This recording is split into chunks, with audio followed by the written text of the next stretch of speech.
Welcome to Two Arabs and a Podcast, a show with no limits, dating, business, martial arts, self-defense, and the life of two Arabs in America. Ladies and gentlemen, please welcome your hosts, the owner of Warrior Academy, the son of an immigrant, international traveler, black rank in Krav Maga, a jiu-jitsu practitioner, and Brazil's national champion. And of course, 2018 Self-Defense Instructor of the Year, a bodyguard and military combative instructors, none other than Fraz Azar. Joined by his co-host, Omar Aswan, the owner of Warrior Tactical Training, published author, doctor of criminology, world traveler, fluent in 4 languages, a military combat contractor, and a first-generation immigrant. The show begins now.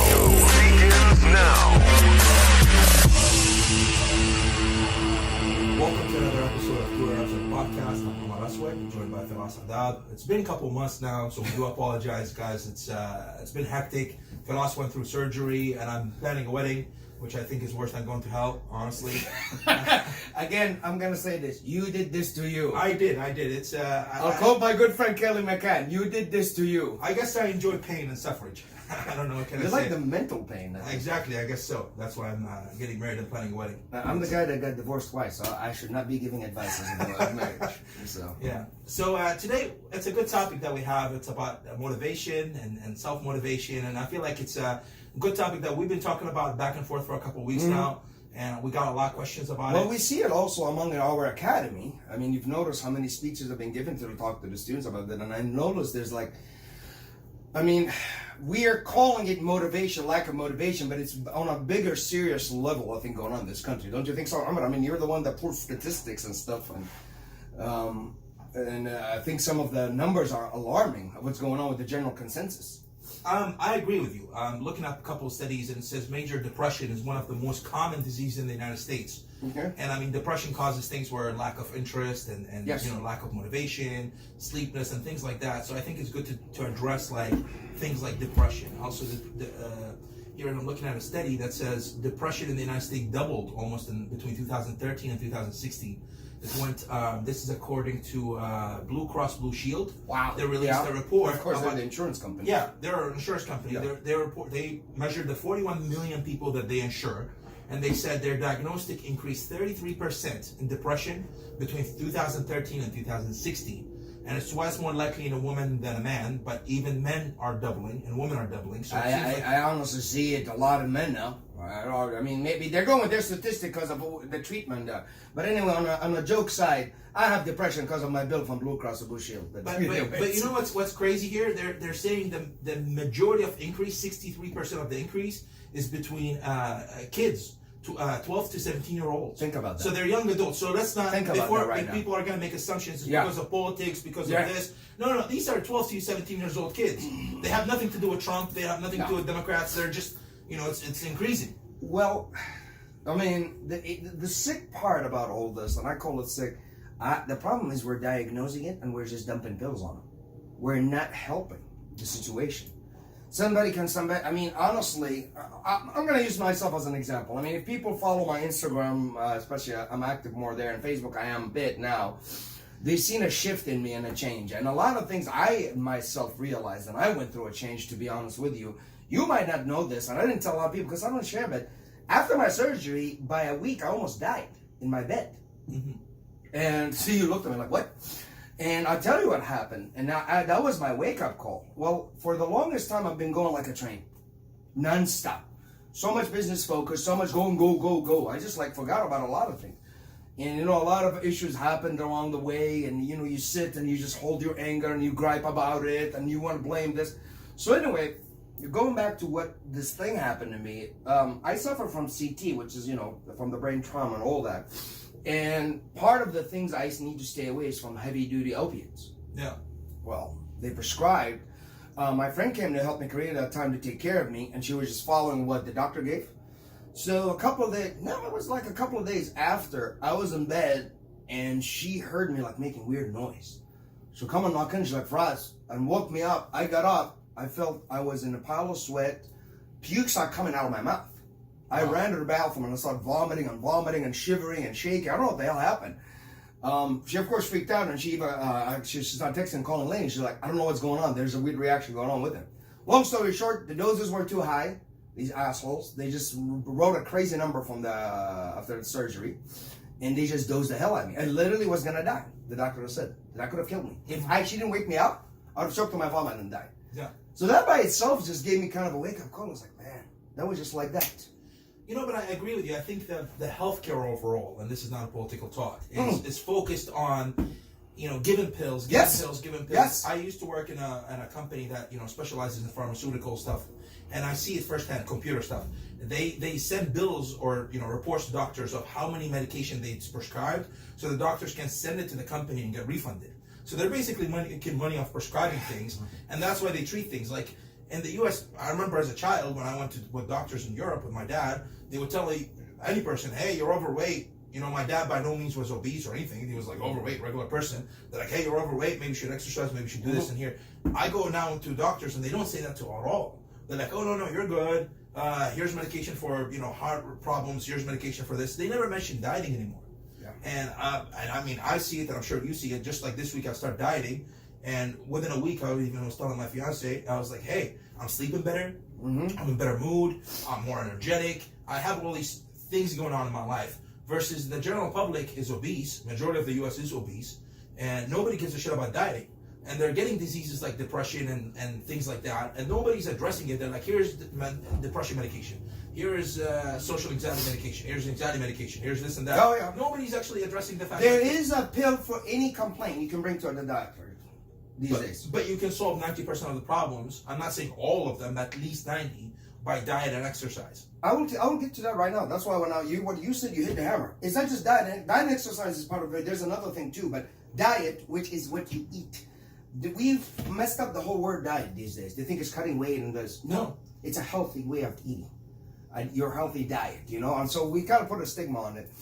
But part of the things I've done a change in myself, and it changed me. I am more happy. My relationship with friends and colleagues and stuff is much different. And honestly, it started with one thing. I quit the bullshit of not taking responsibility. What I mean take responsibility, and I hope our listeners can understand this. I took responsibility for everything that happened to me. You know how I did that? Yeah. I literally said, first of all, I started watching this guy, Sadhguru, and I want to put him in our notes later when we get into a lot of our followers coming up. And he's a yogi. And here's the difference, guys, between yoga in America and real yoga. Yoga is a way of life. And I now start doing it with a couple of guys that are Hindus from India, okay? But it's a full-on meditation. And it's full-on, it's not this hot yoga, beer with you. You know how they mess things up here. Like martial arts. You see us in this business. It became a joke. The same thing with anything. Anything comes here, let's destroy the main thing and let's make it more marketing. And that's how they destroy it. So I got involved with that. And I start listening to them. And to be honest with you, Ahmed, this is why they have a longer lifespan. There is a part in their brain they awaken. And one of them is started with, I did a big post. Everything happened to me, I took responsibility. From people that have screwed me in my work and my business, from friends, relationship. Why? Because I knew it's coming. To be honest with you, every person now that me and you know, I don't have to bring it up anymore, that did whatever it did to me, I had a feeling. Mm-hmm. But I ignored it. That's where I said, I'm not blaming them. I took responsibility and I forgive myself. Exactly. I moved on. And literally, it was a complete shutdown. Now, why I'm saying this, and I'll explain to you. And one of the things that got my attention when I watched Sadhguru first say it, then I went to this other guru, we have him in town, and I said, the human himself, and that's I said in class, we are a superior being because of one thing, the mind. That is true. It's two faculties in our mind that we suffer from. See, when I use suffer, it shouldn't, but we ended up suffering. We have two faculties in our mind. First of all, it's called vivid sense of memory and a magnificent imagination. Vivid sense of memory, even when Sadhguru talked about it, I was like, man, that makes sense. Vivid sense of memory is basically you can think and you can remember. This is how now where we suffer. We go back 10 years ago. Who did what to me? What happened yesterday? You see what I'm saying? We're not in the moment. The other faculty is of us, our magnificent sense of imagination, the overthinking.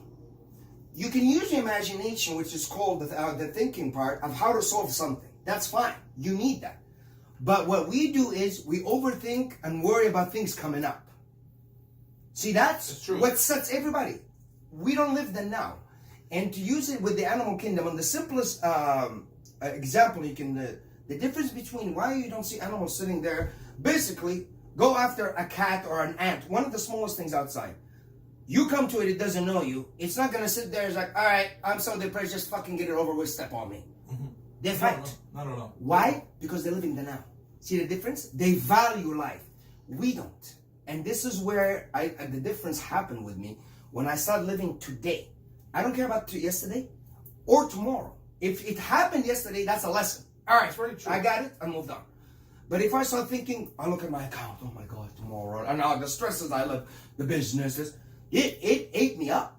It ate me up. And people start convincing themselves that they deserve the bad things happening to them. Oh, because that's the worst. Their past. They're like, oh, because I had this, that experience, blah, blah, blah, I deserve all the bad shit that's coming in my life because I'm a bad person. Well, you're not a bad person. You just probably did bad experiences or had hiccups here and there, but you have to let go of your past. And I'm glad you said that, because I'm afraid when I said, and I have some worry sometimes, sometimes listeners can think, when I said, hey, when I said I took responsibility, it's not that I did bad things. It's not that, I should deserve it. I took responsibility, meaning I understood why this happened. Yeah, understand. I knew it. And that's it. I'm not sitting here, I deserve it. They did it to me.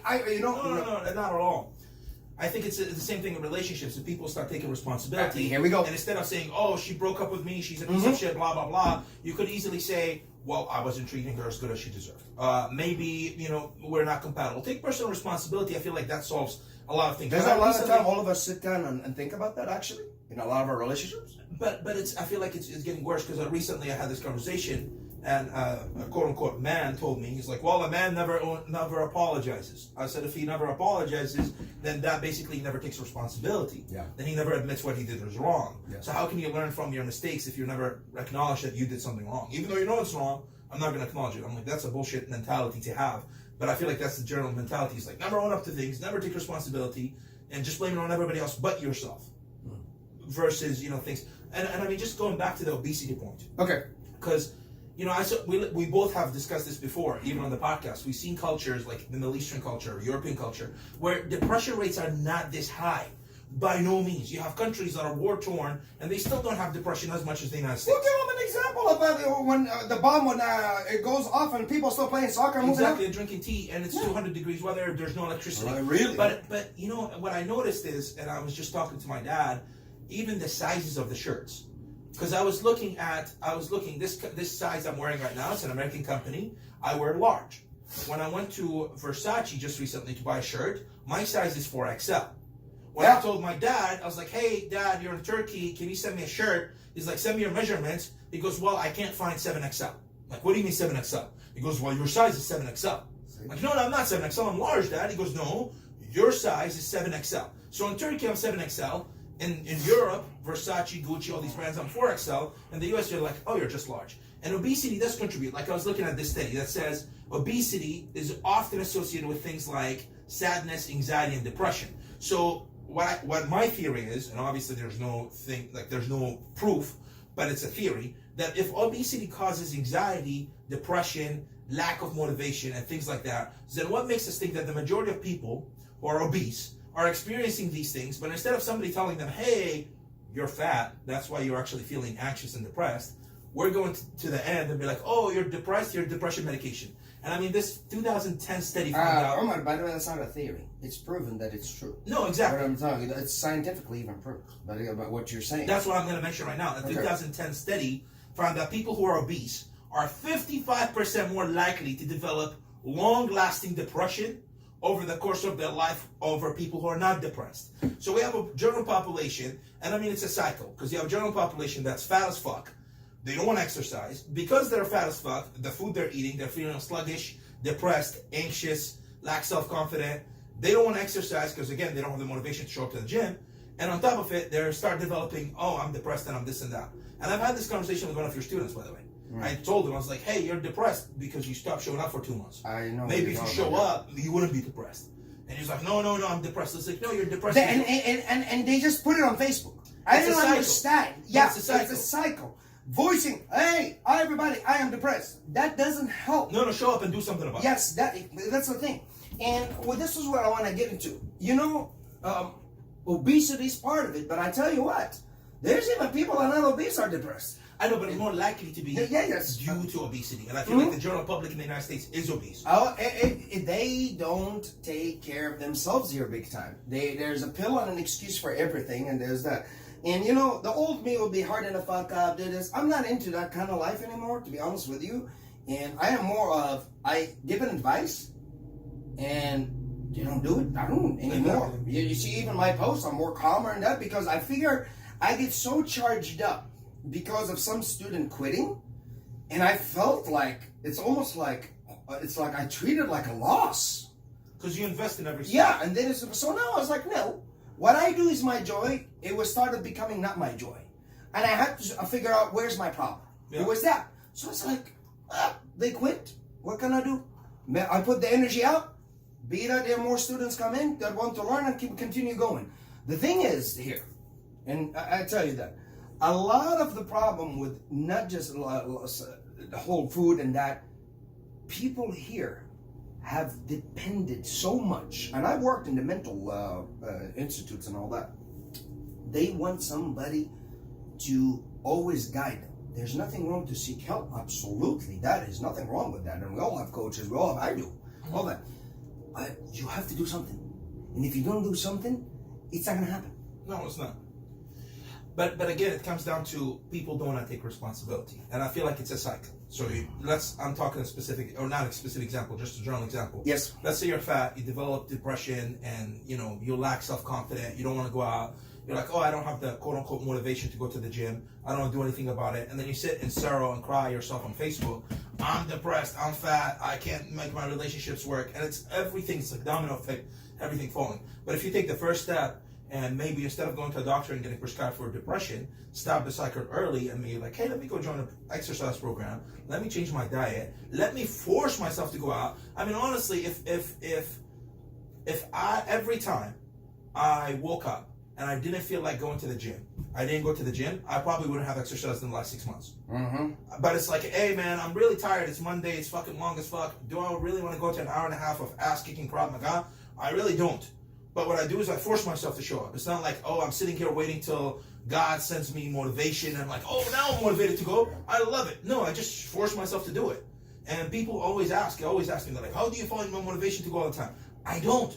I just force myself to do it. I woke up today, I didn't feel like going to the gym. It's a beautiful day outside. But what did I do? I went to the gym. Mm-hmm. I went with my friend. He's eating ice cream. I'm cutting weight. I force myself to sit there and not eat ice cream. It's not like I'm motivated and loving every moment of it. You just force yourself. But I've never in my life went to the gym or went to Krav and did it and left out and be like, man, I really regret going. Fuck my life for going. No, I always feel better because you have all this chemical reactions in your body that makes me feel better. Yep. And I feel better. And I'm like, oh man, I'm so thankful I showed up. Everybody after class, after the beating I unleash on them, after that hour and a half, all of you are like smiling and drenched in sweat. But everybody's smiling. Everybody's smiling. And they're talking like they're just high. No, exactly. That is your natural high. That It is is a right natural there. high. It is. All that dopamine and everything in your body start kicking in. And it's there. You have these things. But you have to learn to activate them. Let me go tell you this. When you talked about down and say on Facebook, your body, when I talked about the faculty of the brain, your entire body, when I'm telling people why, even science, what makes us different than animals is the brain. It is. The whole body itself is a memory. We're full of cells that have memory. So bear with me in a second. If I sit, like you said, let's say I'm using you, but it's not you. Okay, you come in. Here, for example, when you're feeling down, how does your body feel? Like shit, I'm tired, lack energy, I'm like drinking 6 cups of coffee. Shoulder go down. Yeah. It's just like I'm you walking heavy. like, yeah. Funny. Now, compare that feeling when the first time you met your fiance. And you Happy, excited. You can do a energetic. cartwheel. I bet your ass you can do a cartwheel if I ask you I that can time. stay up to like 6 days in a row. See? I'm energetic. Here's what happened. Here's what happened. You already told your body, I want to die. Yeah. I'm talking about the depression. Yeah, exactly. So the body goes in, holy shit, we're shutting down, we got to fix this. So then you decide one day, no, I'm not going to die. What do you think inside's going to happen? Exactly. So now one day when you're happy, your body starts shooting everything with you and it's happy. This is exactly what we're doing. We're like, you said it, we self-convince ourselves this. It's all here. It is. So when we sit in and get up in the morning, instead of, we'll talk about advice of how to deal with things and how to get up. But when you get up in the morning and it's the first thing like, work, you already have set that day in a shit note right now. No, exactly. I see it when people post. I see it with that. I used to have a habit like that back in the day. Now I don't. I fight it completely. And if I feel like I'm down or something, I have like a ritual. I meditate now more than ever. And I will go either turn my guru stuff on or listen to him or something. And I listen to that. And literally, it changes me 100%. You have to have a positive thing. And it's not some people positive is just a happy music. That's fine. Yeah. They push. But always start feeding your brain. And because, like I said, when you said, oh, I'm down, you're ready. You already told your body, no, exactly. It's sinking. And a negative mind can never achieve a positive thing. I firmly believe in that. You cannot be negative and depressed and go, get a job interview and get the job. You're not going to walk into a bar and pick up a girl. You're not going to walk in on a date and woo the girl and end up, in a relationship. Because you already decided I'm in a negative mindset, and kind of translates to everything in life. And it's just like, you got to break the cycle. Like I think it's exactly as you said. It's mental, but motivation is like showering. You can't just be like, I want motivation, or you can't expect to sit at home and be like, I'm waiting for my motivation to show up. You got to break the cycle and get the fuck out. Go to the gym. Go do something in public. Go to a concert. Go do something. And you got to break that cycle. And then you got to be like, oh shit, I actually feel so much better. I went out. I did this. I did blah blah blah. Or I worked out. And here's I'm looking at the study that says the link between exercise and antidepressant, and it says releasing feel-good endorphin, which we already know that. That. Can I say that every day? Nobody listens to me at the gym. Taking your mind off worries. When you're working out, you're focused on working out and feeling good. You're not actually thinking about bills and the relationship and what she said and what he said. You gain more confidence when you're meeting. You're getting more fit. You're becoming more athletic. You gain more confidence, and then more onto it. You meet people and you're social interacting. So you're forcing yourself. I'm not just going to sit at my desk all day and work on my computer and go home. Yeah. I'm actually going to go talk to people and, have small conversations here and there in any gym and cop in a healthy way. You're basically, every time you feel bad, you go to the gym and have a workout versus, I feel bad, I'm going to sit at home and cry or drink a bottle. Yeah. And you got to break that cycle. Mm-hmm. I don't think there's a good time to do things. Like I will use myself as an example. I gained weight in the last 4 months. I can sit here and cry about gaining weight and say, well, I'm not going to go to the gym because I'm not in shape. Or I can suck it up and be like, no, I'm going to go to the gym. I am not in shape. I'm nowhere in a good shape to where I want to be. But I'm going to force myself to break that cycle. I can't just sit here and continue gaining weight. And I'm not going to feel bad for myself. I'm going to just do something about it. What I'm going to do is actually go diet and go to the gym. Mm-hmm. And you got to break that cycle. Otherwise, if you don't break the cycle, you'll see me 2 years from now, probably like 400 pounds, and be like, I'm depressed, I'm sad. How many people I have that, like I said, people are very sensitive now. And I learned, I'm becoming the opposite of what everybody will say. Fuck them, say what you believe. It's not I want to hurt no one, it's not that. I just don't believe in yelling too much about it, So what I've seen, and you've seen, people come in, get in the best shape of their life, and then they quit. Every time they come back, coach, I am fat, I am miserable. I was like, you stopped. Yeah. I'm look at me. I fucking did this knee surgery. I haven't been training it so much, but I'm still training this upper body stuff. I'm not training the stuff that makes me I want, but I can't. Exactly. But then I see these guys. What is your excuse? There's no excuse. I just don't understand. But they make, that's the thing, man. They keep making this. And here's the thing. Honestly, it falls down to this. Do you have the courage and the commitment? It's courage and commitment to make the possibility into a reality. We used to say, I don't, but make the impossible possible. Excuse my French, everybody. You dumb fuck. You already said make the impossible possible. How is that? That doesn't make sense. See the words that people use are like, rah, rah, rah, that doesn't work, you idiot. How are you going to change an impossible to possible? You see the mindset? Yeah, exactly. But when you say you make the possibility into your reality, look at the different of it in the mindset wise. But again, it's two things: courage and commitment.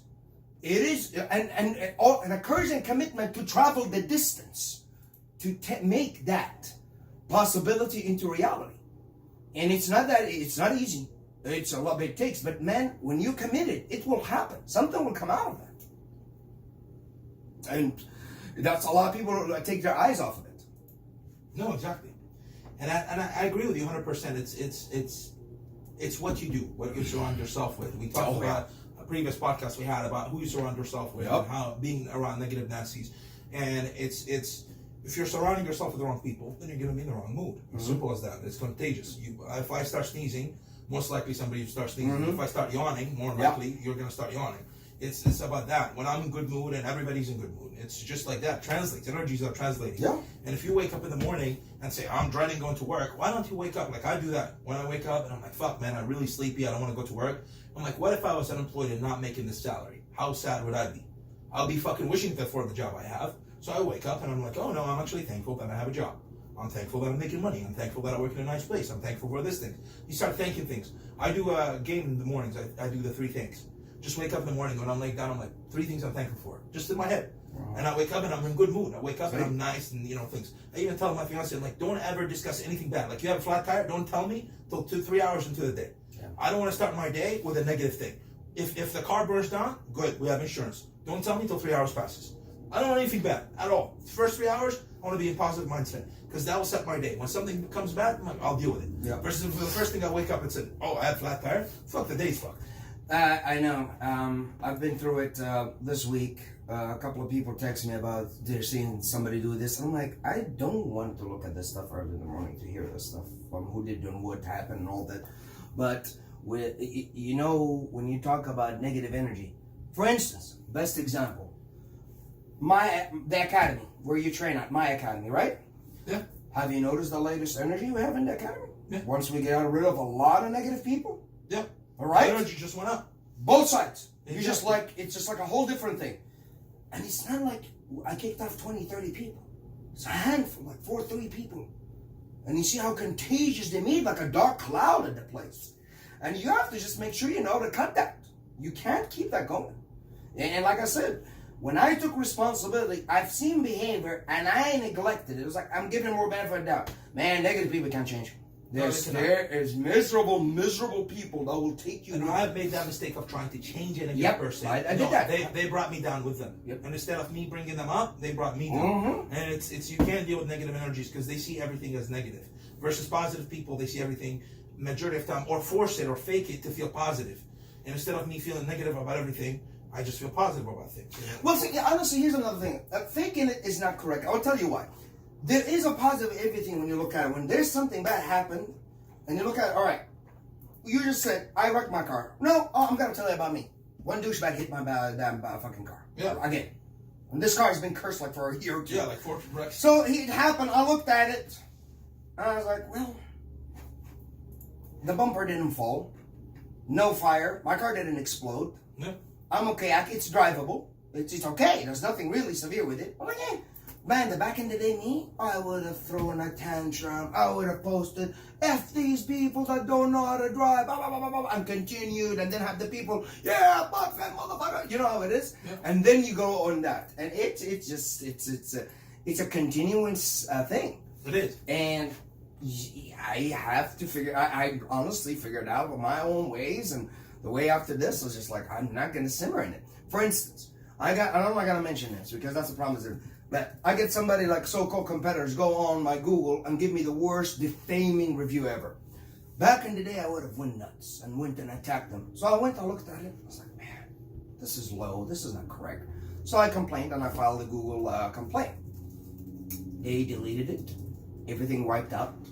They even gave me the information where the location of who have done that, like the city and that, because they can only if I have to file a suing case for defamation. But it got solved. Exactly. That's it. I didn't even want to go out. They don't let it ruin your day. No, because here's the thing. Let me ask you a question, fellas. Mm-hmm. If you're walking and you won't go to an ATM, we both don't carry cash, but let's imagine you go to an ATM, you get $1,440, $1,440, and you realize you get to the car, you drop $40. Would you take the $1,400 and burn it and cry over it and toss it in the trash, or be like, fuck it, it's $40 out of $1,400? Yep. I don't give 2 shits. It's $40 out of $1,400. Well, there's 1,440 minutes in a day. And I'm talking 40 minutes. Most problems don't even last 40 minutes. 10 minutes, 5 minutes. You have a negative. And we sit on it today. But why would I let a guy cutting me in traffic for 1 minute ruin an entire 1,400 minutes. That's dumb. I'm going to go to work and be in negative mode. I'm going to stress everybody at my job. I'm going to go to the gym and stress everybody. I'm going to show up and fight with my fiance. I'm going to fight with my dog. Why? It's 1 minute. Why not let it go? Even fucking 40 minutes a day. Let it go. It's easier to let go of things and not, be shaken on it and be like tired or stressed out, because it's not worth it. And I feel like people should take up, as you mentioned, and I know we're beating the same, point. But people should take personal responsibility. People should take personal responsibility. Realize bad things happen to everyone. Your bad things are not just happening to you. There's things that come out of nowhere, and there's things we have to take responsibility because we knew. We had things that are random that you don't expect. Or you don't expect. I can stand right now in front of me. If this car comes through our studio right now. Exactly. We don't know things. This could happen that you don't expect. But you don't let drool and ruin the day and just go with your day. We were in St. Louis recently and we had a bad experience with the hotel. Yeah. And we checked in. I posted about it on my social media and I looked at my fiance. I was like, all right, let's go out and explore the city. She's like, you're not in a bad mood? I'm like, no. I posted about it. I got my rant out of the way and we're done. Let's go explore the city. Yeah. I'm not going to be in a city. I'm in St. Louis for a day. Let it ruin my trip because of one idiot at the check-in counter. No, fuck him. I'm going to go on with my day and I'm going to go live my life and go explore the city and have fun and do the things I wanted to do and just let that 5 minute be 5 minutes. Yep. And next day it was fixed. They fixed it and they corrected the issue, no problem. But instead, if I sat down on it and was mad all night, I would ruin my trip. Possibly I would get the same result, but I just lost a day and didn't take pictures, didn't explore, didn't eat, didn't do anything. So why would you let it ruin things? And I'm not saying depression doesn't, there's people who are severely depressed that they need medication. Yes. I'm not saying that, but I'm saying the majority of people could solve their problems through exercise and dieting and taking responsibility and having a mental check. Yep. This is why I recommend for people, if they believe in that, start meditation. That's how you balance your mind. Here's the thing, when I look at people, think about it. I'm going to ask you a question. If you have no balance, I'm not talking brain, your body doesn't have balance. Yeah. And I was like, Omar, I need you to go up on the roof on these steps. Are you going to go up? No, fuck no. See what you just said? You said, fuck no. Now, how the hell everybody is walking with an unbalanced mind? They're still trying to climb everything. See? See how it is? Exactly. It's the same thing. It's the same thing. And literally, meditation, even training is a form of meditation because you are focused in this. Meditation is not about sitting and chanting like people think. I am trying to calibrate my brains to focus. Half of the time, I am focused on my breathing and things are coming to my head. It's how you fight them off. Once you start becoming more and more at it, it's like training. That's how. And it's what it takes. That's a whole day. It's a 10-minute thing. All the known people do this.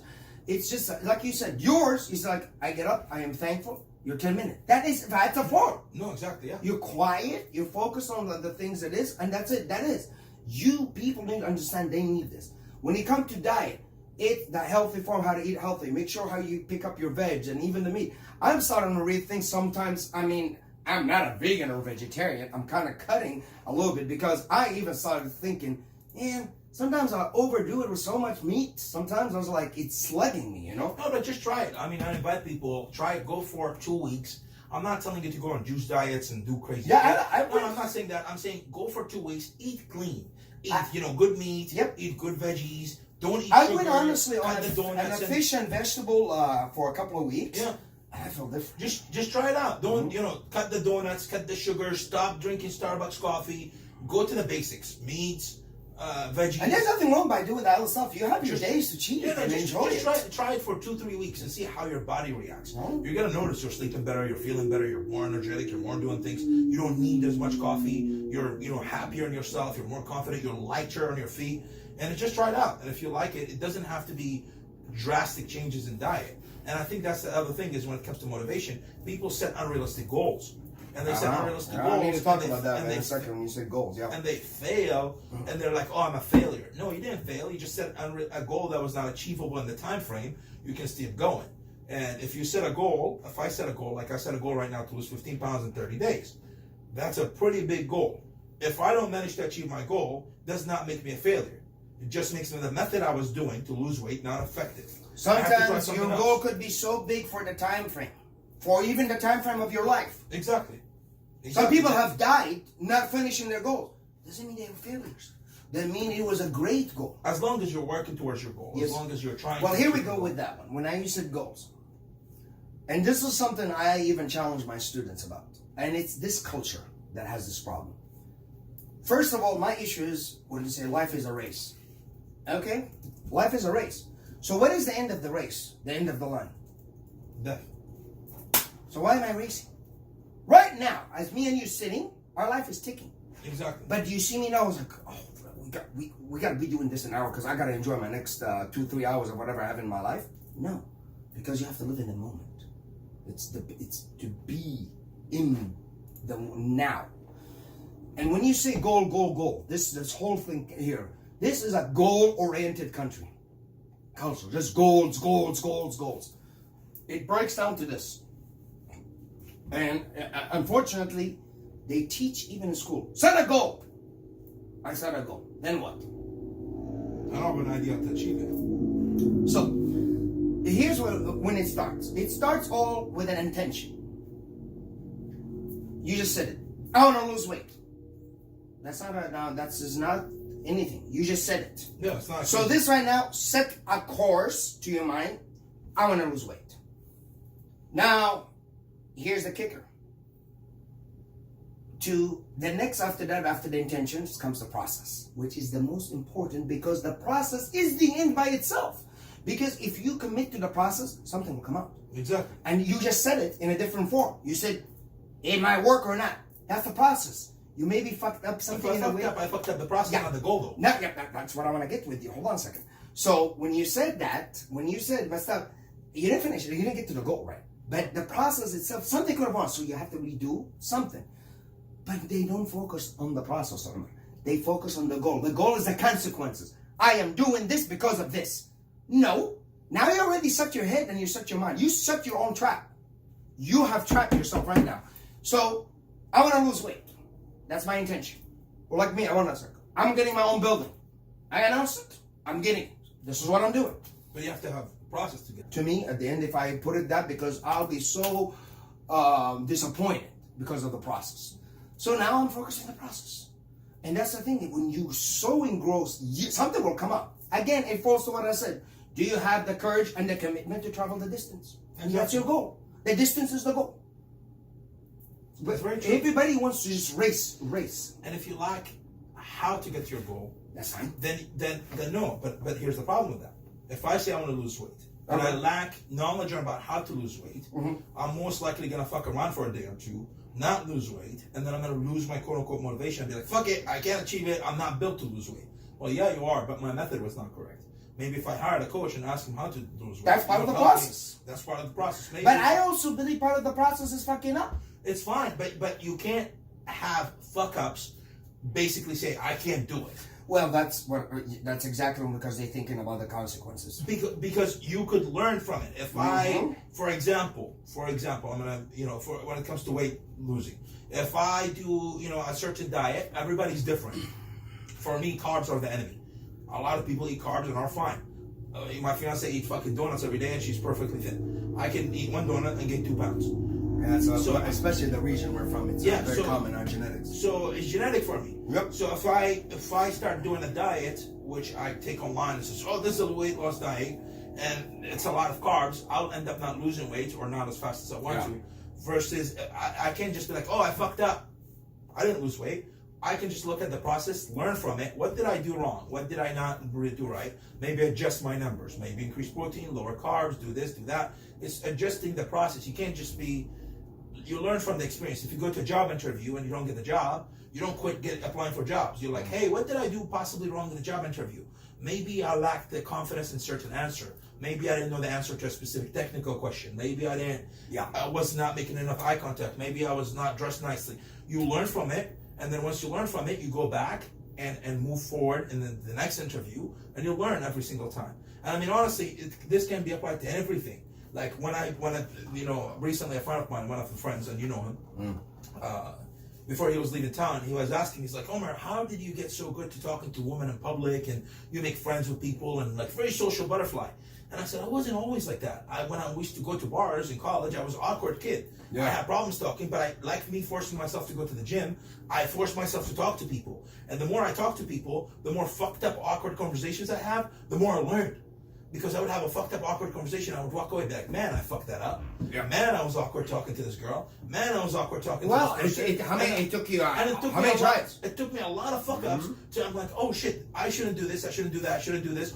To where I learned more to be more confident and know what to not fuck up. I don't go be awkward and be like, oh, I don't know what the fuck to say. Because I learned from it. The same thing with losing weight. The same thing with relationships. Same thing with anything. If you don't succeed the first time, don't give up.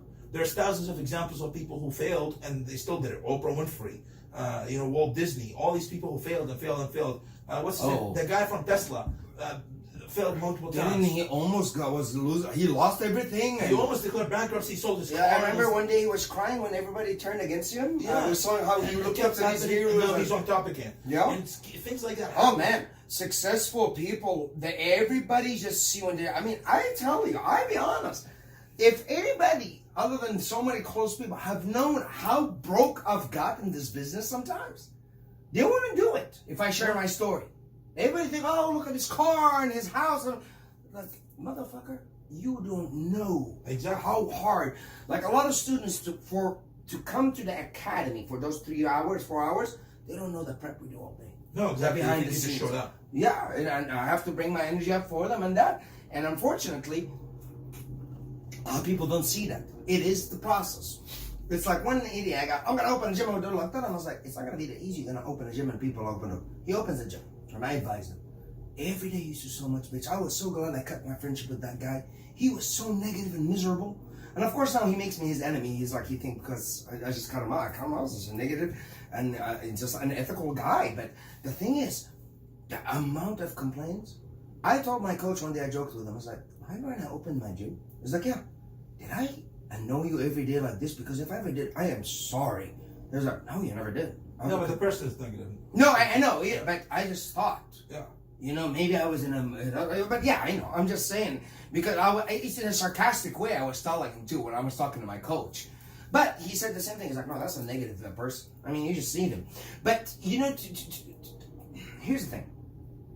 To go back to it, so when we look at all this, we have to sit here and start discussing about other than just eat healthy, do this. The mindset is the most hardest thing. It is. Physical is physical. Anybody can do it. I'm telling you right now. There's nothing hard to do. When it comes to physicality, anybody can do. You've seen the people. I prove it in my gym for my students. Right, I had legally blind students that ranked up. Everybody can do it, but it's here. It's mental. So the thing is for us to start talking about a lot of the habits. There's healthy habits. There's negative habits when it comes to the mental. I'm already hit the fence, and he's good about the whole negative circle because he's been around them, and I'll let him share that kind of circle and how to just clean it up. I think that's number one. Number one, exactly. You got to cut negative people out of your life. You got to realize where the negative energy is and cut them out. Don't try to change them. Don't Unmotivated people. Unmotivated people, cut them out. Honestly, you don't need that. I surround myself with motivated people. And everybody's motivation, they get motivated differently. Yes. So some people get really, really well on positive affirmations. Hey, you're doing a good job. Keep it up. I don't get motivated like that. I get motivated on the negative. You suck. You're a piece of shit. Keep going. Why the fuck you suck? Yeah, some people have that talk to themselves. Like that. Yeah. Like your girl texts me. She's like, you can't lose 15 pounds in 30 days. You fucking suck. You fat fuck. That to me, I was like, fuck her. I'm going to go to the gym and kick 2 hours in the gym. And that's fucking like motivation to me. So you surround yourself with people who motivate you. And whatever they are, if you're a positive affirmation person who loves to get text messages or people tell you you're doing great, then surround yourself with like that. If you want competitive people who tell you you suck, man, and make it a competition, surround yourself with that. But if somebody's not really helping your goal, then why are they around in your life? Why are they taking space? They're not helping you, and they're not making your life better. Why are you surrounding yourself and giving them rent? And the other thing is, when it comes to negative people, even when we cut them out, a lot of breakups and exes and old friends and old associates, why do you keep thinking about that? You're giving them a free rent in your head. And power. You're giving your power to them. I'm thinking too much. What does this person is doing? What are they thinking? I don't give two shits what they're thinking. They're not part of my life anymore. And honestly, when people tell me an ex is talking about me or an old person that I have problems with. Dude, that was my last week. I know, and I was like, everybody, like, sorry to cut you off, but that was my last week. People talking about my ex or so and so left and works with this. I said, Right? And honestly, remember when I saw those texts, I stopped responding to those people. No, and they got the hint. No, I tell people when people tell me, oh, so and so is talking shit about you, somebody from my past, or even a guy that on my face. And you know what I always say, I'm very flattered.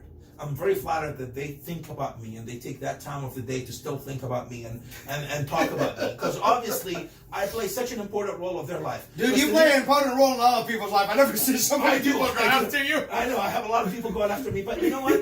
I'm flattered, honestly. If you're sitting at midnight in your house, and instead of talking to your wife or going out clubbing or doing something, and you're sending messages about me, I'm thankful. I'm really thankful that I play such an important role in your life, that you're doing this. Because guess what I'm doing? I'm out partying and I'm having fun and making good experiences, versus your miserable self is thinking about me. I'm very flattered. So you should not be the last. You should not be the person who's sitting there thinking about your ex and what they're doing and hate them and talk shit about them. Fuck it. Let it go. Build your life. Focus on building your own life and your own legacy and building, a good future, versus thinking about what my ex is doing and who she's dating and what she's wearing and what they're doing. Who gives a shit? Yeah. They're in the past anyway. Why does it matter? I don't show up to my old job and be like, oh, you guys, your share sucks. Fuck it, you're miserable cunts. Yeah, no, your boss will look at us like, dude, we never thought about the day you left. Yeah, what do you want us to do? And I don't think about it. I'm like, I moved to a new job. You know what I focus on? The new fucking job. Yep. I don't focus about, I wonder what my old job is serving today in the cafeteria. I don't give two shits. I don't really care. Why do I care? Yeah. I don't. Yeah. They're not thinking about me. I'm not thinking about them. Absolutely. I move on. I think about the new job. So why do people give energy to other people and think about them and spend time thinking about them? Blows my mind. Yep. To get to that, there's a list I compiled, and I'll have to look at my phone, my memory. I'm like, oh, finally I got my notes. But what I shared with the students, you can hit them back to back. But here's the healthy habit list, and I've added some things also when I was sitting and talking with these guys. It was one of the meetings with Guru and all that was said. So one of them, they said exercise. We just said that. Yeah. But I also believe a different kind of exercise. I believe there's two exercises. One for the brain, where you meditate, yoga, whatever you do, complete silence of exercise for your brain. The other exercise, I believe in high intensity exercises. I was about to say that. Yeah. Not just going out or just pump. If you're going to lift, it's going to be hard. Like what we do in our training, like when we take the guys in jiu-jitsu or crowd, like constantly people are so focused on moments like, oh my God, I'm about to die. I got to get my head in check with this one. That is different. When people say, oh, I'm exercising, okay, you're moving, it's better than the guy sitting on the couch, but you're just taking a walk back and forth. That's... You have a lot of time. And I mean, jiu-jitsu, Krav Maga, martial arts, CrossFit, things like that. Even HIIT training, even hot training. You're focused on the training versus, I will tell you from my experience, I love lifting weight. But when I'm lifting weight... Your head's somewhere else, right? No, I'm lifting weights. I'm focused on my rep. When I'm sitting there waiting for my next set, I'm thinking, oh, what's for dinner? What am I doing tonight? Because I'm just sitting there. Versus in Krav, when I'm focused on hitting the person or hurting me, I'm not really thinking about, I wonder what's there for dinner, because I'm going to eat a punch in the face or get kicked. So I'm focused in the moment. Exactly. Versus when you're sitting on the bench, you have a lot of time to think. Absolutely. The other thing is reading. Learn everything. Reading is there is a book for everything how to do. All of us as humans, anytime we want to know something, we either open the net, which we have the reading there, books there, or get a book. Yeah. How am I going to, when I start getting into getting my own building, getting my own thing, trying to get investments, I got books. Yeah. And I started how to read. And then I started reading about how to get better in my meditations, how to get better in yoga and all that. So I think we got writing is good also, and it's not, here's the thing. Some people go online and just blah, blah, blah, regurgitate. I'm not one of the people that make fun of those. Because here's my belief. If that's their form of how to write their emotions out, that's fine. Yeah. Because here's the thing. I despise, and I have a certain people, I watch them online. So let's say some Facebook challenge came in, have a photo with your dog, or have a photo with your wife. Yeah. Then suddenly you're going to wait for that negative cunt that comes out of there. While everyone's taking photo with their wives. I'm not doing it. Yeah. Nobody else for you. You don't care about somebody's having fun. No, somebody's having fun. Yeah. That's it. And that's all look at it. So like when they say he's an introvert, he's what is the other one? Introvert. Extrovert. Yeah. What is this shit, by the way? What is these labels? Some people like to show the world what they're feeling. Exactly. That's fine. That's their personality. I have no issue with it. Some don't post at all. That doesn't mean they're an introvert. They got a life of their own. Who are you to go say this is an introvert extra? Man, stop this crap. This needs to stop.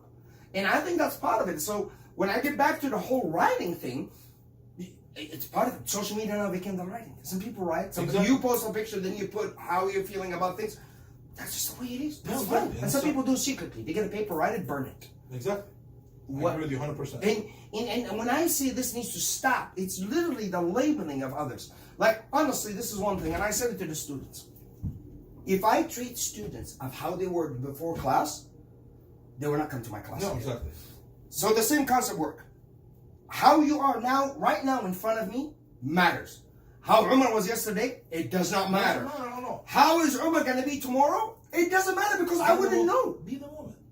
Huh? Be in the moment. Yeah, exactly. Enjoy the moment. And it's the same with everything. And when you sit and it's conclusions after conclusions and you have to assume and think, that's the problem. This is where the brain gets hammered. And it's here. This culture is very heavy about it in America.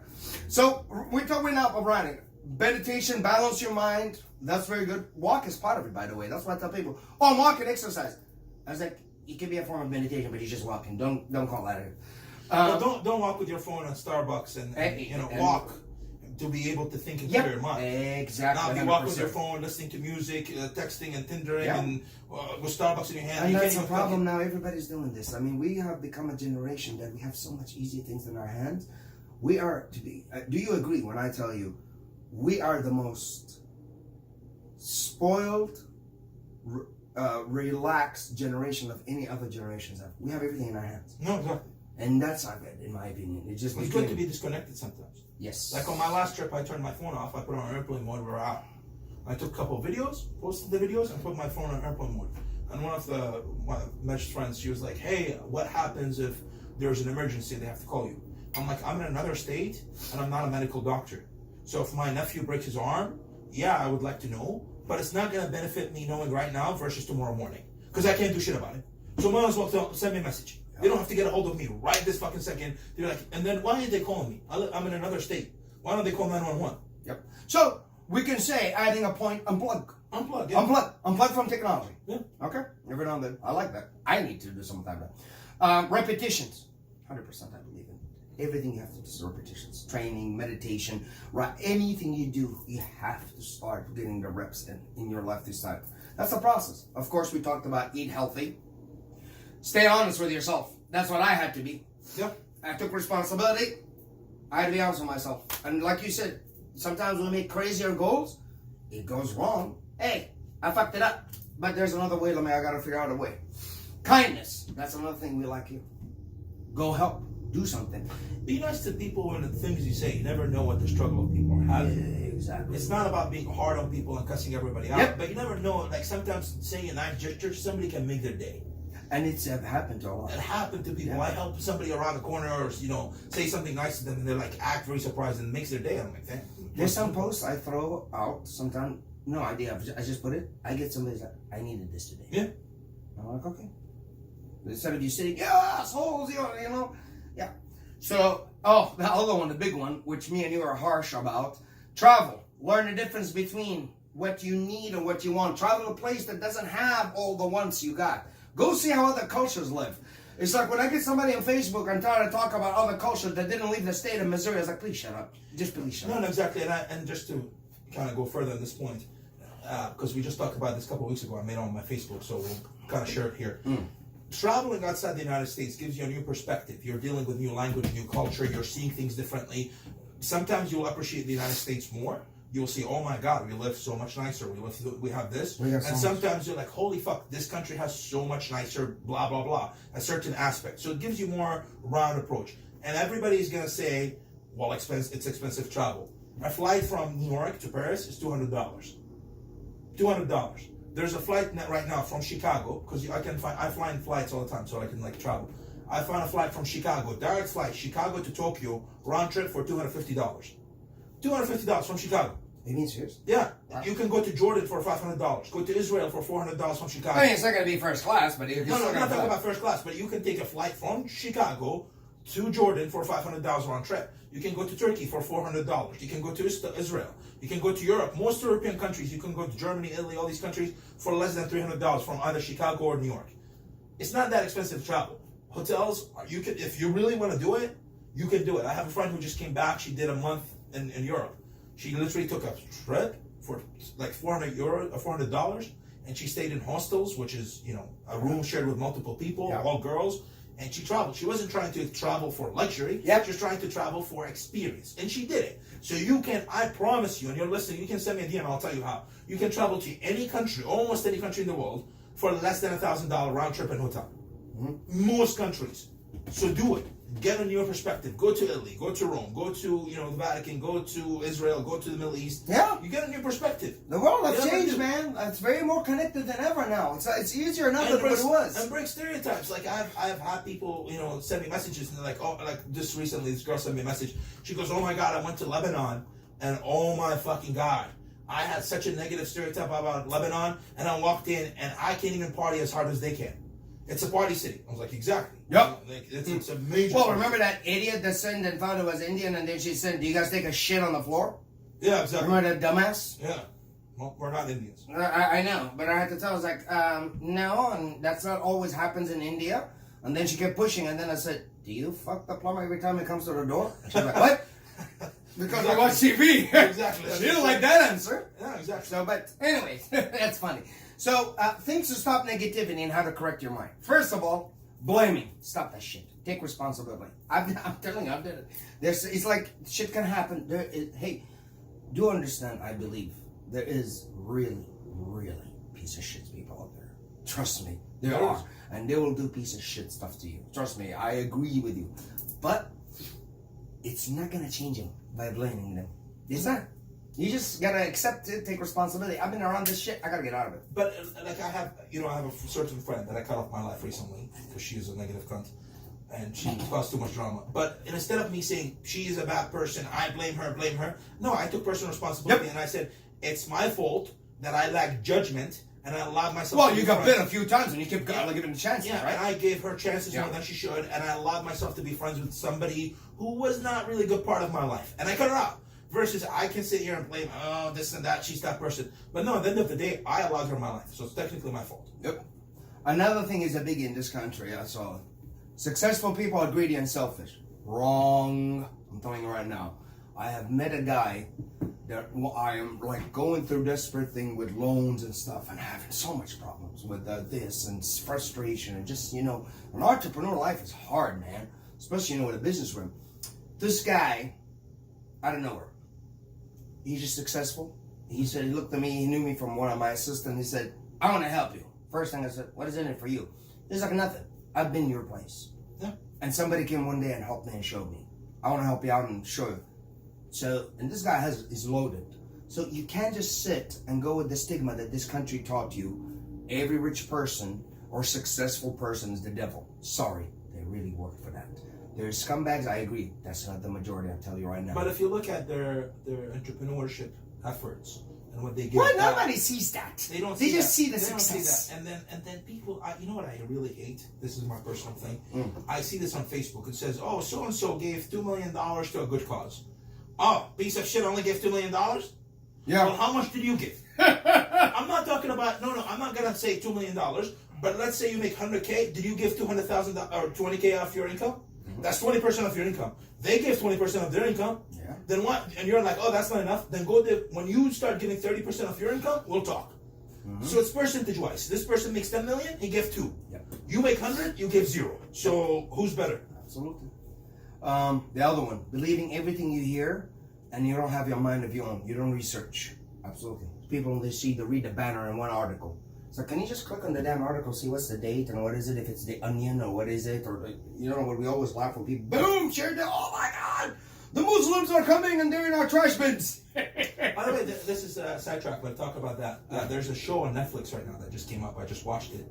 It's talking about the elections in this company, and they want to bankrupt and close the company. What these guys were doing, they were gathering data about every single person in the world, not only in the US, about Facebook and social media, and putting it in a psychological profiles.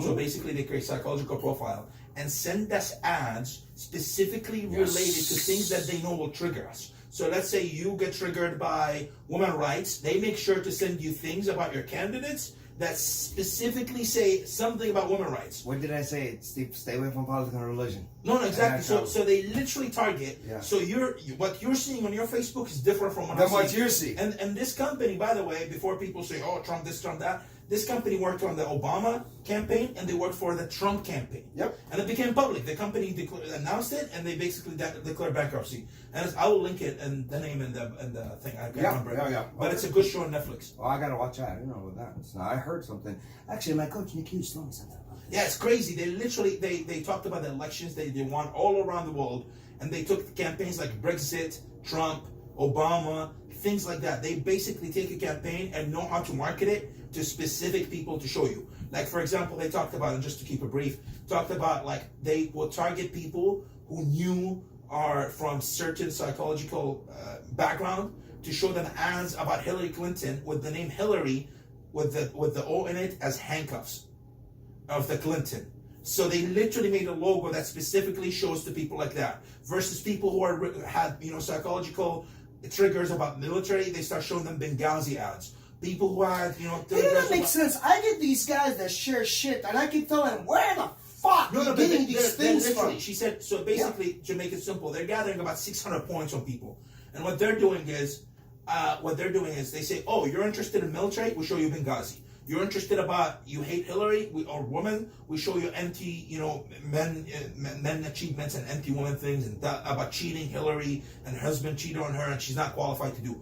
Oh, you're worried about Medicare? We show you ads about Medicare. So they're specifically designing ads that play into your emotional sense and responses, and even with articles. So keep in mind, we're seeing a lot of things on social media, but a lot of times companies are designed, and even advertisement of products, they're designed. They're getting to the phones now because we're getting some ads on each app. Exactly, you're getting specific ads that's specific for you. You like certain things, you're getting ads for it, and it's not because... No, Facebook is dirty because they own WhatsApp. The other day I was talking to my family, something came in the mail. I was like, who sent this? My dad's like, you saw that too? It's some commercial. Yeah, exactly. So they're literally targeting people like that. A couple of other things we got. Believing everything. Okay, the belief you need other people to complete you. Oh, this is so common. Oh shit. Everybody has to have someone. They don't live with themselves. No. And that's a problem. That's just major. Because that's where you get in with the wrong circles or the girl person. Or it's like when I see somebody, this is my life. I love my kid. I love him to death. He's everything to me. But I can't call him just my life. What happens if something happened to him? My life ends. Exactly. I kill myself. No, exactly. And that's when people are like, oh, she's my life, or this is my life, or that. You are putting a trap that is really bad.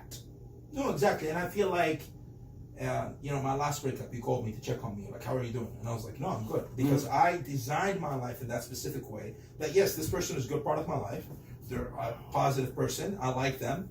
But when I break up with them, they're gone. My life is not dependent on them. So I didn't build my house on sand. I built it on a solid foundation, and they're the house next to me. When that house is gone, I still have my own house. So when I was like, all right, cool, let me break up with this specific person, and she's gone, my life was still the same. My life didn't change one bit. I didn't change one routine about me. Nothing at all. It doesn't mean I lack empathy or lack emotions. It just says I didn't depend my entire happiness and my entire schedule and my entire everything on that person. And I see it firsthand. I see this couple that they don't even go to get their hair cut without their significant other going with them. They don't go to the bathroom without significant other. They don't go out without their significant other. And I'm like, what happens if she dies? What happens if she breaks up? Average divorce. That's when some of them lose their mind, man. Then you're gonna go crazy. Yeah, some of them lose their mind and they get into kill each other, beat the hell out of each other. Divorce rates are 70%. Yes. So if she divorces your ass, you're gonna go crazy because you don't even know how to go out. You don't know how to do things. You don't know how to do anything. Yep. So start empowering each other and stop with this bullshit of, oh, I can't do it without so and so. No, yes, you can. You can. A lot of people moved on and all that, and absolutely. The other one, which is a biggie, stop being a believer and be a seeker. I am big on this. Believer, and I'm going to put that out there, might be people. I don't believe in organized religion, especially in the more I'm going. I had a talk with my dad. He's a devout Muslim. He even found out, said to me, he said, organized religion. He said in Arabic, mu'assasa. Yeah. It's like a company? Is that in English? A corporation. A corp. He's like, if you want to be religious, keep it to yourself. Exactly. But he doesn't go to mosque. Let's see in Saudi Arabia. What is the shock now hit Saudi Arabia? Yeah. When Prince Muhammad came, Now, first of all, suddenly, women are not supposed to cover. We're all like, huh? Yeah, exactly. Suddenly that changed. Remember back in our time? Yeah. No, they're modernizing. The other thing stopped. Friday prayer is not a must. You have to be at It's the not mosque. required anymore. Half of them wanted to jump off the roof because it fucked their brains. They're used to it. But here's the problem. Believers go in the group. Seekers are always alone because I want to seek. I question. And there's people who's like, yeah, I believe in the supreme being, creation. Okay. And that's where it stops with me. And everybody else wants to, like, they're in a group. We're here praying every day and putting the cross in front of us or whatever, book and whatever this. Have you seen any of this? Ask questions. Ask questions. Let's be honest. Ask questions. How do you know all this? What is the facts? Well, it says in the Bible. Who wrote the Bible? Yeah, well, ask questions about that. Yeah. So this is my opinion, and it's not just because of religion, but I give this as my opinion. But in everything, you have to be the seeker. Don't just because so and so said it. I even tell you guys, my students, hey, I teach you it. There's some others. I bring others. But if you applied the logic of religion in writing college papers, you will fail. If you write a paper Bingo about MMA, and I say Firas said, I will get an F on that side. Right say, there. Fuck you and Firas. Yep. Who the fuck said it? You need to research and prove shit and 100%. cross-check. So if I use the same logic and I say, well, God said in the Bible, well, hold on, did you cross-check that reference? Did you look into further? Did you look into the Bible itself? Did you look at the history of the Bible? You didn't look at shit. And we're not You just said attacking the so-so Bible, by the way, guys. We're not We talking have about- all the religions in our bloodline. But it's just saying, this book said it. Yep. It's a basically easy way. If I say the Quran said so and so, stop discussing it. Well, why? That's why. Then Now, because why are these guys and the fanatics are losing their mind in Saudi Arabia? Because they never questioned it. They never. And now understood suddenly why. it changed. Like, and the funny part, I was telling one of my cousins, he really went in shock. Like, he texted me on WhatsApp. I was like, let me ask you a question. You know I'm sarcastic. I was like, did a lightning bolt hit you? He said, what the fuck are you talking about? What are you talking about? I was like, did lightning hit you? He's like, Faraz, what is going on? I was like, I'm asking you. Answer my question right now. Exactly. No, of course. What lightning bolt is going to hit me in my house? I'm like, oh. So now when suddenly the prayer and the hijab went away and all that, Your life didn't what do you change. guys are? These things change? Did the earth shake? Did it get devoured and something came out and separated everybody? Like how you guys believe? Sometimes, honest to God, I said that to my son. My son is funny because I look at teenagers, they're way logical more than us now. The young generation. Yeah. I can't convince him some of this. I told him, I was like, son, growing up, I told him the story and he looked at me. I told him what the teachers tell us. I was like, I know, it sounds like shit from the Lord of the Rings. He's like, Dad, I swear to God, I was going to say that. No, I told him what they used to teach us. And Dabo and all this stuff. I was like, huh? No, I asked questions about this whole story about Noah and putting all the animals. Muslims believe in it, Christians believe in it, everybody believes in it. But I had questions. I was like, first of all, there's animals that are only in certain regions of the world, like in Australia. There's animals only in the US. How did somebody in one region manage to get all these exotic animals? First question. Second of all, how did he build a ship to fit all these animals? Third of all, technically that means the lower animals were getting shitted on. Just let's be honest. Because was it like enclosed? Was it open? How and why? There's never finding. We keep finding things in Iraq and here they're wrecks, but you can never find anything. They found the Roman emperors and all this and We that. found dinosaurs. We found dinosaurs, but we can't find fucking remains of dinosaurs in Iraq. They found Noah's wreck in Iraq, but there's no dinosaurs. Where the fuck did the dinosaurs go? Not there. How come there's no kangaroos? Well, they have lions and tigers. I'm like, all right. How come there's no kangaroos in the Middle East? If Noah was in the Middle East and he had kangaroos, then where did they go? Kangaroos can't live independently. No, but where did they go? Logically, they should be there. I should see one in the. My desert. head hurts just right now discussing this because at the end of the day, see, I get it. But anyway, before people think we're going atheists on them, so that is not. We just say Just yes. believe in anything you want. So, a couple of things, questions. Omar, did you get a question? I got hit by someone. I don't want to go through all of them, but one caught my attention. And if you don't mind, I want to read Let's that. go for it and then we'll wrap it up. Okay, cool. Shit, it's my Instagram. I hate how they change things right now. It irritates me. And this whole lithogram thing they did. All right. Thank you, Faraz and Umar, for coming back. My question is about, you guys are speaking about motivation and lack of motivation. I understand all that. I lost my motivation. I don't have that spark anymore in my life. What do you advise someone like this? Or what? How can I explain this? I don't know why is he bouncing all over the place, but okay, I can understand there's a start. Well, here's the thing. I think we've discussed about it a lot in the beginning, and I'm going to repeat it again. Again, the lack of motivation, because you're sitting, you think you have a purpose. And I think he's a college kid when I'm looking at this. And I think a lot of people, especially in college, they go to the point, which again, we suffer from our faculties.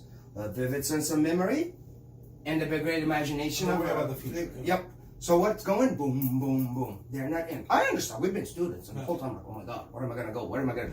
So you did not lose it. Everybody has that spark in them, but you have to be in the now. I mean, it's okay. So a couple of things we do, like when I said you set the intentions, right? Yeah. And start focusing on the process. You can't get in harmony with that if you don't start really devout to it. And honestly, if you think about it, part of it, let's say one of the things I learned, you have a thought, let's say I have a goal, I set up this and this is my process. When a negative word or an action that comes in my head that is not part of my process, I need to make a note of that and not do it again. You know, just that moment, whatever it is, I can't define it because everybody's different.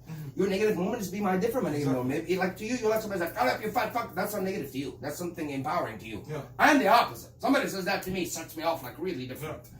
So it depends. I'm just saying, don't send me that publicly. Yeah, I know. It's my close Don't friends. get They excited. send me that to motivate me to go to the gym. Yeah. You send me that, I'll cuss you out.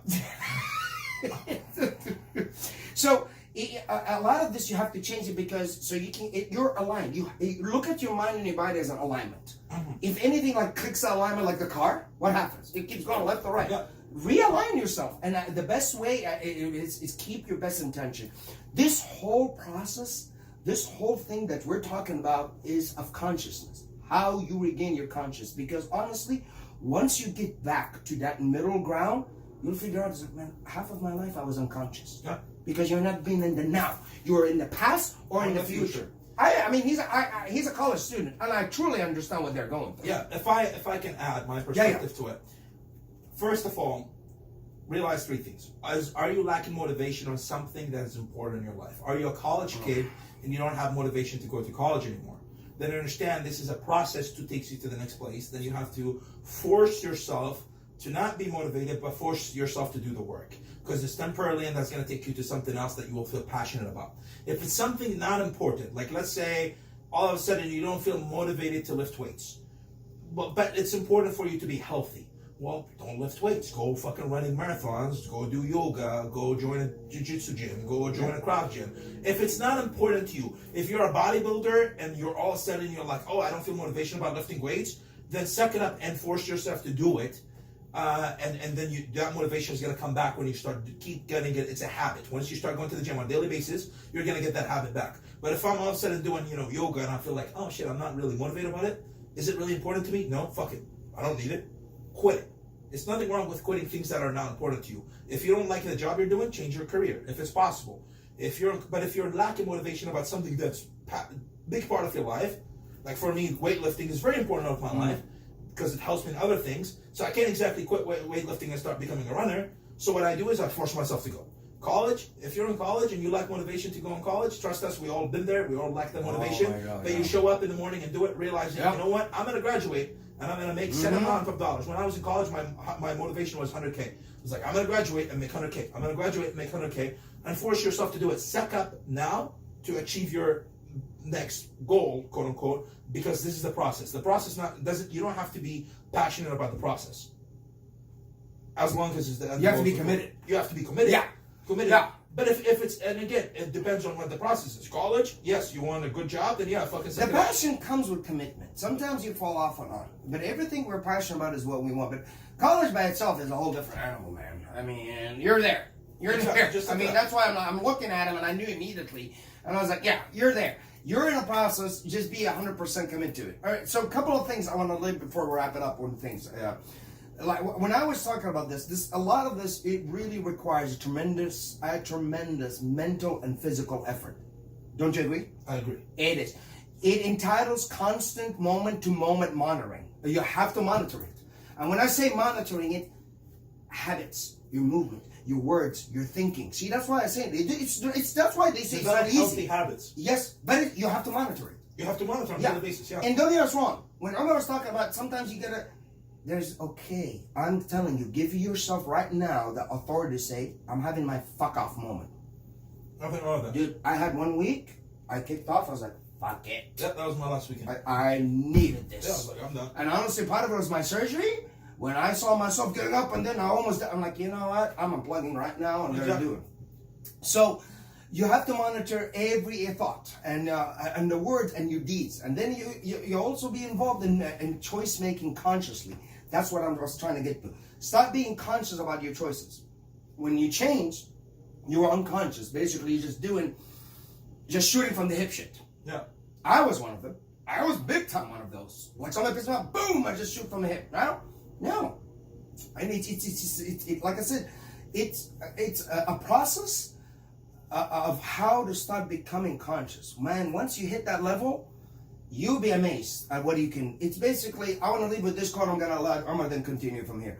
I believe in this thing, and I share with my students every day. There's nothing you cannot be. There's nothing you cannot do, and there's nothing you cannot have. That is very true. Everything, it's a mindset. Jim Carrey, he said something. When he first started, he one day sat, wrote a check. Mm-hmm.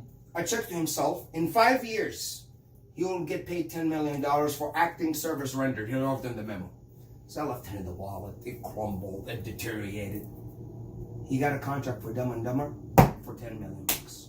But he was in the process, by the way. Yeah. Oh, no. He was not sitting on TV watching TV and then $10 million showed up. No, magically. He worked. He's been in a lot of movies. He had to impress him to get the, exactly. So just to wrap it up from my side, I firmly believe a motivation without a process is shitty and useless. Nick Hughes said, you're going to be a motivated idiot, which is very true. Yep. If you have motivation, I want to make $10 million, but I'm going to sit at home all day, then you're not going to make shit. Very simple. Second of all, you got to understand motivation is like showering. It's not something you have in your life and you go on. You got to force yourself to do things to get that motivation back. I like that. I never heard about the showering part. So sometimes the motivation is showing up. Yes, I don't feel like going to work out, but if I show up, I will feel better afterwards. So maybe forcing yourself to show up is part of the process to get that motivation back. Focus on healthy eating. Focus on who you surround yourself with, whether they're negative people or positive people. Surround yourself people that motivate you, and make your goals clear. I posted my goal on Instagram. I want to lose a certain amount of weight in a certain amount of time. I have people that are holding me accountable. People go to the gym with me, or people who are just friends, people that I'm dating, my wife, my fiance, whatever. They're holding me accountable by saying, hey, you're on your goals. Asking me how I'm doing. It's self-motivation. When you have a person text you in the morning, hey, are you eating healthy? Why the fuck you doing? Did you fucking week it up? It's holding myself. I have a balance check and balances. Mm-hmm. And people say, and here's my thought. People say, I know it all. You never know it all. You're never good enough. You will have to always learn and grow in your life. Forever. So Forever. And it's good to have coaches. It's good to have mentors. And people say, well, I don't need that. Well, bull fucking shit. Michael Jordan had coaches till the day he retired. I do. You have coaches. Everybody has coaches. Phil Heath, that fucking bodybuilder that won 7 Olympias, has a coach. Arnold has a coach. Yeah. Every single person, a professional athlete, these guys are making, what's his name? Curry, the basketball player. Yeah. Making millions of dollars every game. He has a coach. He doesn't fucking need a coach. You don't think he knows how to play basketball? He does. But he has a coach. UFC fighters have coaches. Yeah. Then stop with this mentality. I'm good. I don't need a fucking coach. Get a coach. It doesn't have to be a bodybuilding coach. No, it's every physical. There's a lot of coaches out there. There's a lot. Have a life fucking coach. Have a coach that motivates you, or it doesn't even have to be a coach. Mm-hmm. Have somebody that inspires you. Somebody that you can. Somebody with wisdom. Wisdom that you can bounce an idea off. That be like, hey man, I'm really thinking about doing this. What do you think? And give you the knowledge to do move forward. So have coaches and stop the process of I know it all, because you don't. And honestly, with motivation, it's something that sometimes you have to force yourself to do. And if you lack motivation about certain aspect of your life, if I really don't like red cups, then change the red cup. Get something else, that different cup, that you get something else that actually if you don't like your job and you're not motivated about it, get a new fucking job. But if it's something that's a process, nobody's gonna fucking enjoy dieting. I'm cutting weight. I'm not really happy that I don't get to drink this weekend, and I don't get to The process never has It's been a fun. process. I have never seen a fun process. It's not a process. I'm not going to be motivated and very excited that, you know what? I don't get to eat out for the next 5 months. I'm really fucking excited that I'm going to fucking suffer for the next one. But guess what? It's the fucking process. I'm going to suck it up and do the process because I will enjoy my next step. It's not about the process. The process is just commitment. You don't have to be motivated about it. You don't have to be motivated to eat fucking chicken and rice every day. You just have to fucking do it. Mm-hmm.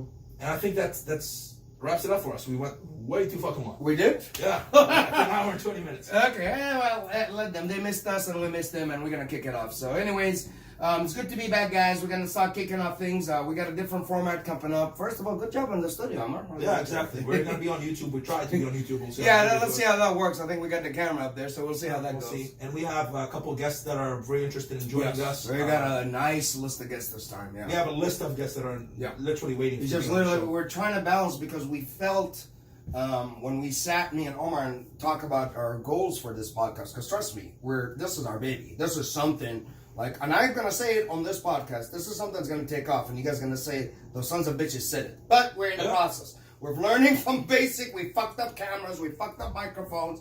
And we're just learning. It's a process. We're not giving up. Everything. Yeah, but what we noticed, we had a lot of guests more than us. So we trying to balance us Versus guests. So we're working on it, guys. But I'm gonna come up with a bunch of guests that I'm like, this is gonna. I'm very excited about that. This is really gonna be interesting. So anyway, great time. It's good to be back, and let's kick it off. Thank you to our sponsors. Warrior Culture Gear, custom designed and hand-printed apparel, made by and for the modern warrior. Warrior Fuel, Kansas City's best pre-made healthy meal delivery plan.